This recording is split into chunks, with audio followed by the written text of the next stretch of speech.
when I was making the music videos, I very specifically wanted to make outfits that you could dress up as for Halloween, because I feel like that's what makes a good like music video outfit. You have just announced a brand new album. I have. Right. On which you are drawing a lot of, well, from a lot of like 80s synth pop references, I feel. Mm-hmm. I was wondering, who did you draw from specifically artist-wise, as far as that sound goes? Well, I just got really addicted to like 80s music in general, so I don't know if there was any one specific. I had made this playlist when I was making the album, and it was just titled 1984. Not in reference to the George Orwell book, but just the year 1984 for music was like fucking amazing. And so it was a lot of things. I mean, Tears for Fears, I fucking love Tears for Fears. And, you know, Aha and In Excess and like all the classic 80s sounds. But visually, I would say it's just kind of a general, like, I had a lot of fun kind of taking little things from pop art and then also little things from like kind of the glam rock era of music as well, because there is a little bit of a 70s reference in some of the other music on the album. Visually, I actually felt like there was some Michael Jackson in there as well. For sure. Like, especially like the music videos with the jackets as well and all the the dancing. I love a jacket. Dancing. I love a good jacket. And when I was making the music videos, I very specifically wanted to make outfits that you could dress up as for Halloween, because I feel like that's what makes a good like music video outfit. And also just like, yeah, I loved back, you know, because music videos actually truthfully they're a dying thing. Yeah. People don't realize, but because of short form media, like music videos, they're leaving us. Like the labels don't invest in the music videos anymore because they're not as useful for marketing. So I was like, I really just need there to be like one or two really great music videos for the album. I'm like, it's fine if like we don't do any more, but I just really want two really good ones. And so yeah, I definitely, when I think of the best music videos of all time, I definitely think of Michael Jackson. I mean, Thriller is like the craziest, most famous music video of all time, and I think it's so iconic. And I mean, every music video that he's ever done is just crazy. They're crazy. It's true. Yeah. I actually thought something along those lines as well when I was watching your recent videos, because it was like, I think I just wasn't used to seeing like high production value music videos anymore. It's all like, Yeah, like they're lo-fi going. these days. I Yeah. think. Yeah. They're going, and I think, you know, I love short form media. Like I love TikTok. I'm addicted to TikTok, but I definitely do. There's something I miss a lot about like even the 2010s. Like they made music videos. Oh, yeah. Fergalicious. Remember that music video? Oh, come on, that was like so good. So I do miss that. All right. Would you actually like kids to dress up for Halloween as you from your music videos? I love it. Or like when they come to shows. I haven't played any shows for this album yet, but even like at little fan events, I've seen people show up in like a Never-Ending Song jacket with like the stars painted on, and it like nothing makes me happier. Nothing. Like that's like literally the biggest compliment to me, and I don't know. It makes me smile because that's like what I would have done when I was, you know, like 15, 16, and so it makes me happy to see other people do it. And I mean, I'm still dressing up today, so it makes me happy to see people dress up. Is that also part of the whole visual thing of the new album? I mean, you do have you have the teardrop, you have the star. I mean, you're wearing it right now. Yeah. Is that part of it, that it's easy to recreate as well? I don't know if I think to me the main thing with the symbol was, it was actually a reminder for myself, because when I was making this album, it was a really, really different time of my life. It was one of the happiest moments of my life, and then also like one of the most devastating. And the symbol is a little star instead of a teardrop, and it's just a reminder to myself that I wore throughout the whole entire time that I was making the album, that there's beauty in life experience. There's beauty in the things that make you cry, the best parts of your life and the worst parts of your life. And you know, there were times when I was making this album that I was really scared. I didn't really know what people were gonna think and stuff, but it was just, or that like, you know, I was like putting myself out there in a way that, you know, made me feel vulnerable or something. And it was just a reminder to myself always, like, it's always worth it to try something. You know, you can fail and you can, or you can really grow and have an amazing thing come from trying and failing. And my fans are just like me.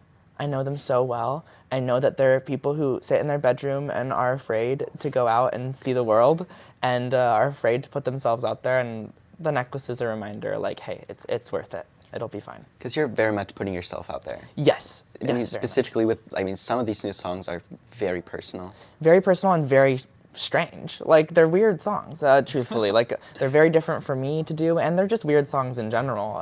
It's not really like what I think people expected of me, and that's kind of why I wanted to make it, because I like to keep people on their toes, and I also just, I don't know, I got a little bored, I think, of making the same thing, so I just wanted to try something new for an album. Also, correct me if I'm wrong, but you've also made, I mean, at least in parts, a breakup album. Yeah, in a way. Which does have a long tradition, especially also with some of the people that inspire you. Taylor Swift, Adele comes to mind as well. How much did you channel your own little, like, inner Taylor into writing these breakup songs? Everyone has a little inner Taylor just speaking on your shoulder. Well, so there's only like a few breakup songs on the album. It takes me a long time to process things. So I did go through a breakup last year. It was my first breakup, so it was very like, I was super confused and very, like I didn't really know what to think about it. And so I didn't really write that many breakup songs for this album because it usually takes me like 6 months to a year before I can start writing like really good songs about something that happens to me. So this album is a lot more kind of about like the crush and also like kind of in the middle of us dating, not really knowing what's going on, being kind of confused, not really like understanding, because I haven't really dated very much in life, so it's all very new to me. You know, I grew up with people who've been dating people since they're like 14, 15, and I haven't really dated. I didn't have my first kiss till, like, you know, only a few years ago, so it's all very new to me, and this album is all about like experiencing all these new things. So it's kind of the before, and then there's a few breakup songs. Like Alley Rose is definitely, like, it's a breakup song, but I also think in a way it's a love song because it's me professing my love for this person and saying like, hey, like, I miss you.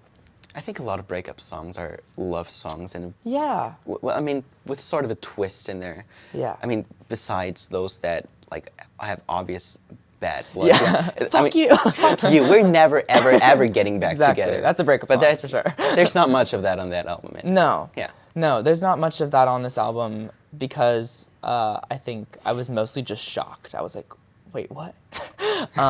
And yeah, actually me and my friends for Valentine's Day every year, we add to this playlist that we've been making of love songs that are just love songs that don't have like any bad connotation whatsoever. And it's actually really hard. There's not that many songs that are just love songs. What are some highlights though? What's something that maybe not everybody might know? I mean, there's like I want a Sunday kind of love, and then there's I think I Will Always Love You. It's a love song, but it's a breakup song, so it doesn't get to be on the playlist, you know? Yeah. What else is there? We put Banana Pancakes on there. You know that song, Making Banana Pancakes? I do. That's a love song, and it's just a love song. I mean, yeah. Okay. Nothing else. Yeah. That's fair, actually. Yeah. That's what I mean, though. It's like songs that just are love songs, and the song is just, I love you. And it's not like, but you broke my heart. No buts, just I love you. That's it's so a challenge. sweet. You can think about it. It really is a challenge. It's really tough to It's tough. Yeah. Wow. I'm trying to think right now. Can you think of any? I do tend to listen to more like sadder music. Yeah. So it's a hard challenge. you're really making me think. Maybe I should. I Maybe I know. should overthink my music taste. There. Yeah. Next Valentine's Day, try to make the playlist. It's hard. Absolutely. Another thing about the new songs is that you have significantly oof, expanded your vocal range on there. That has got to be really tough to do. Like, does that have you worrying whether you might be able to do that throughout an entire tour? Like three weeks on tour, your voice might feel a bit strained. That's a good point. I didn't really think about that, but maybe it is going to be hard. I don't know. I think I always have, I have a naturally pretty high voice, but if I want to, I can talk like this, it's like, so I think it's like pretty, I think it'll be okay, but the reason why I kind of like brought in a deeper voice for this album was just because I wanted to just play around. And I think also anyone who's like a fan of music from like the 70s and 80s like know that there was like a certain way that people sang that was really like fun to like recreate with your like like in the car, like when you sing along to them you like want to sing like this because it's like fun. Absolutely. And this album is like, I want people to know with this album like it's not serious, like it's not taking itself super serious. I want people to listen and be like, oh, he's having fun. I'm just having fun.